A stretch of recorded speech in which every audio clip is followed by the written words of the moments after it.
A na rade je tretí oriešok a tretia časť rozprávky. Dámička.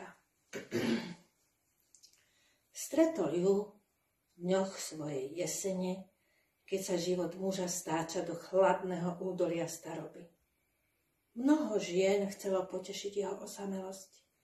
Ani jedna však nebola hodná Evy a to bôž už nie Madony.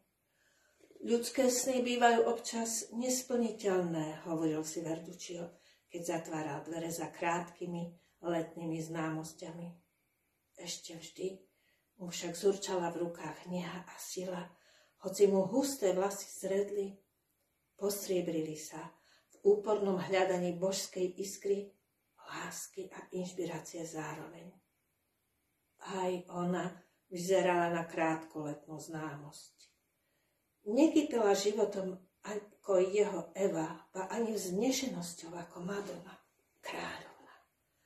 V jej očiach horelo peklo ponížených žien, ktoré sa naučili predávať sami seba a dostalo sa im tej najstrašnejšej odmeny, nevyliečiteľnej mrzkej choroby. Bola tak veľmi unavená a stará, prastará, ako sarkofág s nabalzamovanou mŕtvolou, čo čaká vnútri hrobky na svoju vlastnú nesmrteľnosť. Mladá rokmi, aj telom, stará však najstarším remeslom sveta, ktoré vykonávala. Čo mi dáš, pane? Opýtala sa hriešne dámička, keď ti dám na jednu noc ilúziu mladosti. Všetko, čo mám, odvetil bez rozmýšľania. Prikryl dámičku vlastným plášťom a odviedol ju do ateliéru. Nepostavil ju na podstave zvášne, ako pred 30 rokmi dcéru kniežaťa. Nepovýšil ju ani do chrámov znešenosti, ako v dňoch dospievania mladú kráľovnú. Cítil k nej niečo celkom iné. Ľútosť a nehu. To predsa nemôže byť láska, vravel si prekvapene, sledujúc cit, ktorý sa v ňom narodil a dozrieval ako oheň nasytený drevom. Ale tvorivý plameň inšpirácie ho opäť zasiahol po toľkých nedočkavých rokoch striedavo naplnených túžbou a sklamaním. Preto vzal dláto a udrel do mramoru. Dámička smlkla. Pochopila, že to, čo sochár od nej chce, nie je to, čo ona ponúka. Po rokoch sa jej poprvýkrát objavil tvári rumenec hanby. Akoby v úvľaku sa schúlila k zemi a zakryla si hlavou sochárovým plášťom. Tak dámičku zobrazil Verduccio. Plameň, ktorý ho nútil do práce, dal mu silu obra a neho zaľúbeného mladíka. Strávil nad svojim dielom dni a noci. Nezavadil o mladé dievča pohľadom, ale cítil, že tento raz nie je socha. Socha nie, lež ona. To smutné zobrazenie ľudskej tragédie mu rozochvieva srdce.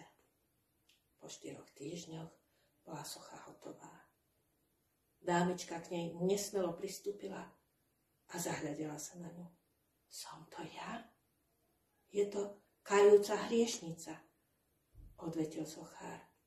Dámička sa na chvíľu zamyslela. O, áno, povedala napokon. Ty si našiel to, čo bolo vo mne pochované. Našiel si môj sarkofág. Našiel si aj to, o čom snívam, pretože tvoja socha má v mramorových očiach vytesanú túžbu po večnosti. Ako však môžem siahnuť po večnosti ja? Ty nevieš, aké zviera zožiera moje útroby. Prosím, vyprevaď ma zo svojho ateliéru. Nemusíš z neho nikdy odísť, usmial sa na ňu Verduccio. Dámičkine oči sa zaliali slzami. Vedela, že nemôže byť svetlom Verducciovej staroby. Zostávalo jej iba zo pár dní. Choroba nezadržateľne vyhrávala svoj boj. Nechcela, aby Verduccio videl tvár, ktorú tesal poznačenú smrťou. Želala si, aby v jeho pamäti zostala navždy takou, ako je teraz. Krásnym, zúfalým stvorením, čo napriek stigme bolesti a hanby túži po dokonalosti a večnosti. Jej odchod znamenal pre Verduccia to, čo znamená pre rozkvitnuté rúže zimný mráz. Všetko sa skončilo.